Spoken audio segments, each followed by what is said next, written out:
Hey, what's going on, everybody? Welcome back to the channel. And for this episode, we're going to talk about 5 different wintertime bass fishing tips that are going to help you catch more fish. But before we get started, let's talk about ways that you can support this channel. Because if you enjoy this content, I really appreciate it if you guys, end up liking and sharing the videos. Subscribing to the channel is a really big one, but also comment on these videos and ask questions. That's one of the best ways that you could support this channel, is to ask questions, because that helps me come up with new video ideas.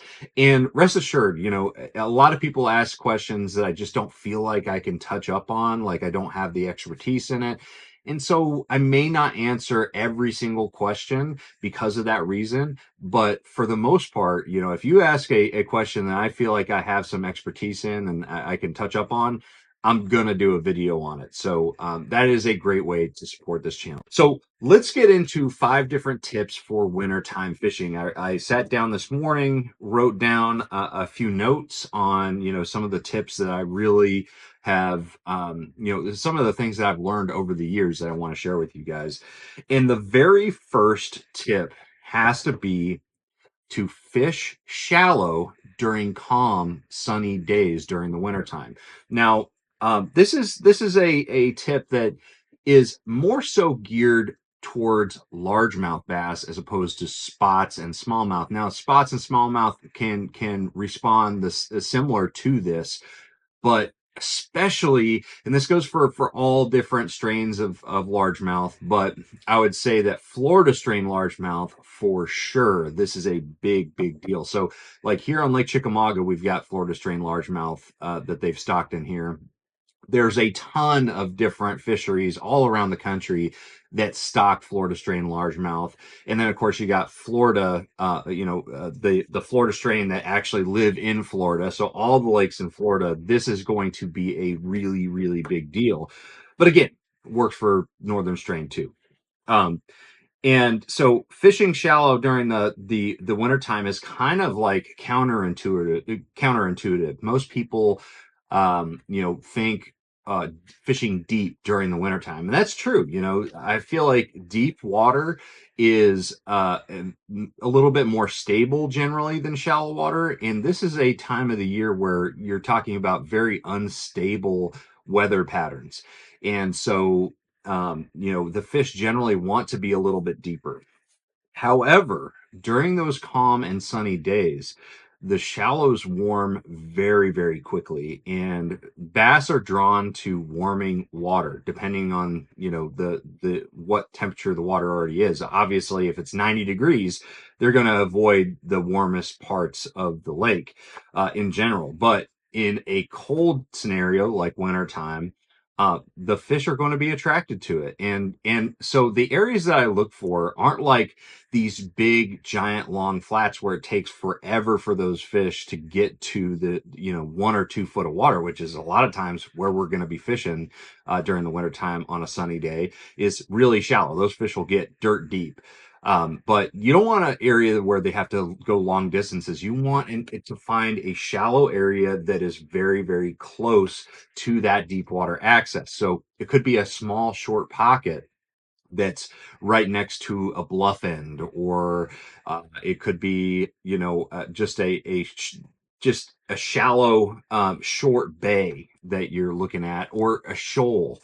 Out here on the Tennessee River, the fish, when it's sunny, really do get on the main river shoals quite a bit, and also the small little humps that are in the backs of these bays. In fact, that's one of my favorite scenarios on Lake Chickamauga and similar lakes, is, finding those bays that have the wintertime fish holding in those big basins.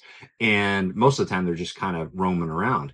But then you'll have like a high spot. There's a couple that I have in mind right now that I always catch some big fish off of. But that high spot is where those fish are going to end up going when you have the sunny, calm conditions and the shallows are warming. So do not underestimate the power of very shallow water during the wintertime. Generally, if it's a calm, sunny day, I'm fishing 4 foot or less. And you can fish a lot of different techniques. Usually their strike zone widens a little bit, And it just depends on really how cold the water is, but generally that they're going to be more willing to go longer distances to attack your bait, so you can use reaction baits and things like that. Lipless crankbait and a chatterbait, two of my absolute favorites during this time of year. A jerkbait also works good, but you may be fishing too shallow for it. Little swim bait works too, but anyways, fish shallow during sunny calm days. That is a big key. All right, so the next tip that I have for you guys is look for birds and bait. And really you're looking for the birds because you're looking for the bait. So the tip to condense it, it has to be, look for the bait. This is the time of year, especially early winter time, and I've talked about it in a lot of different videos recently. This is the time of year where bass really focus in on gizzard shad, or threadfin, also gizzard shad, but threadfin shad are one of the most predominant prey species for these fish, and it's the best way for them to stock up for later in the winter time. So early winter they're really focused on shad, and so I'm going to be looking for the bait, and one of the easiest ways to look for the bait is to look for the birds. A lot of different lakes around the country. I just made a road trip up to Illinois just 2 weeks ago, and that road trip, I drove over a couple different lakes, and every single lake that I drove over had seagulls circling around certain areas. And so that is a really, really good way to find those big groups of shad really, really quick, and then you'll find the fish. So make sure that you keep an eye out for birds. Don't ignore the birds. And I'm not just talking about gulls, even though gulls are one of my favorite type of birds to target or follow this time of year, because it just seems like whenever I find them circling around, not just like sitting on the water, but circling around, I find the bait. And loons are also really good, but it's kind of hit or miss because loons are more efficient at catching their prey.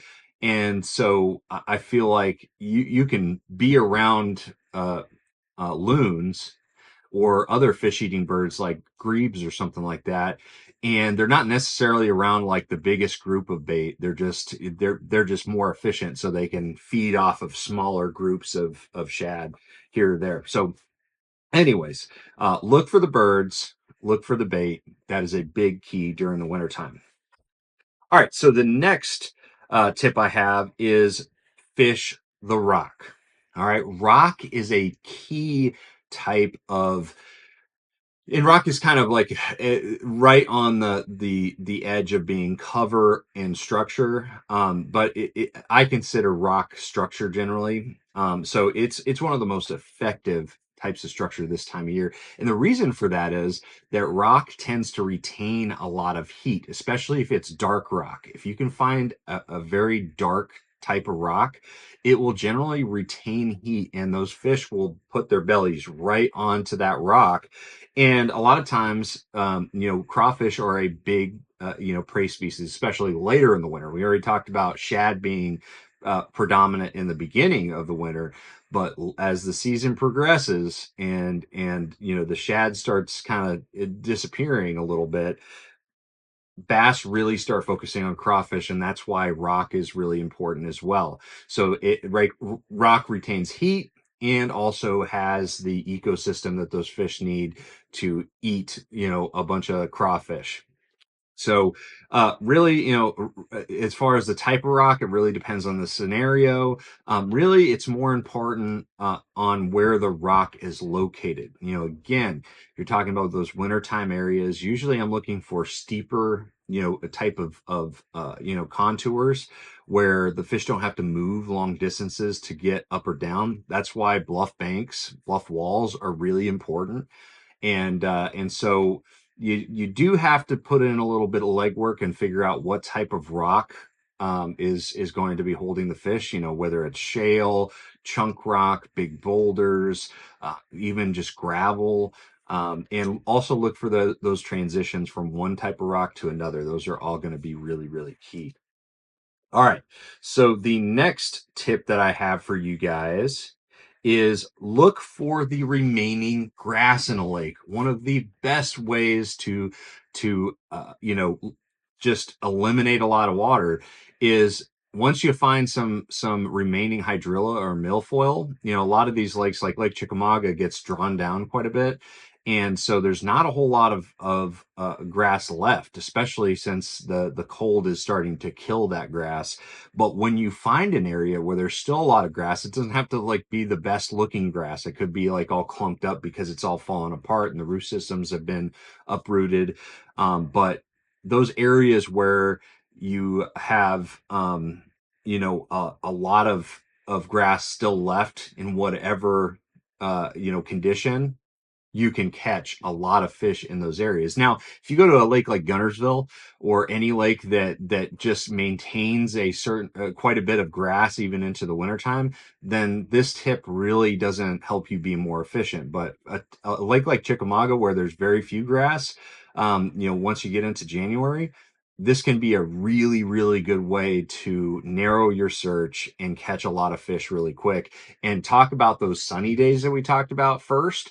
If you get a calm, sunny day and you've got like grass growing in 2 foot of water, mint. That is exactly what you want to look for this time of year, and you can load up the boat, let me tell you. So look for the remaining grass, primarily hydrilla and milfoil. Now, coontail is a type of grass, a variety of grass that honestly, it looks great during the wintertime. It usually grows better during the wintertime, but I catch very few fish out of it for whatever reason. I still don't understand that because it's perfect, it's crisp, and it just seems like it would be an awesome place for the fish to live, but I don't catch them very well out of it usually. All right, guys. So the very last tip that I have for you today is to remember that a fish's strike zone is going to be smaller this time of year during the wintertime. With the water way colder, their metabolisms are so much slower. Those fish are not willing to expend as much energy as they would during the spring and the summertime to go chase a bait. So you have to be one of two things. You have to work a slow moving bait on the bottom to keep that bait in their strike zone for longer, or you need to be more deliberate with your presentations. It's much harder to just fan cast an area with a reaction bait and get bit this time of year. It can be done, but essentially when you do get a bite, you had to have that bait come right across their nose pretty much. So what I mean by being deliberate is you need to look for all the little nuances in an area, all the little isolated pieces of cover, and you need to be very, very accurate with your casts. Cast past a piece of cover or structure that seems likely, a high percentage spot. Maybe it's a log on this little shallow, in this little shallow pocket where those fish are moving up during the sunny days. Maybe you're seeing like a stump out on this flat on your forward facing sonar. Whatever that may be very, very accurate with your presentations so you can bring it by those fish in very close proximity, because in most cases these fish are not willing to go but a few feet at most to go get your bait, to eat that bait. So you have to be very, very accurate with your presentation. So just remember that the colder the water, and during the winter time in general, their strike zones are going to be much smaller. Now, strike zones, like any other time of the year, they change on a day-to-day basis, on a minute by minute basis, depending on the conditions and all that stuff. So, if you have one of those bright sunny days that is warming up the shallows, generally their strike zone's going to widen and they're going to be able to chase baits a little bit more. But in general, choose baits that are either slow moving, like a jig is a perfect example. A football jig is probably my favorite wintertime bait on most, rocky lakes in general. On Chickamauga, I'm usually throwing a little swim bait, really slow in the shallows. But a jig is really good for slow moving baits. But then you also have, reaction baits like lipless crankbaits and chatter baits and even jerk baits. And those baits, a jerk bait is good because it can stay in that strike zone for a little bit longer because it suspends there. But those other baits, you have to move them. You have to continue to move them to get the right action out of the bait. So you have to be accurate. You have to put those baits in high percentage spots. You're not just randomly casting places. So, anyways, these are just 5 different tips that have really helped me become a better wintertime bass angler. And so hopefully you can apply them and catch more fish too. So thank you guys for watching. Make sure you like, share, subscribe, and also comment on these videos. Always ask questions. I love answering questions on this channel. Other than that, stay warm out there. I'll see you out on the water. Trust the process.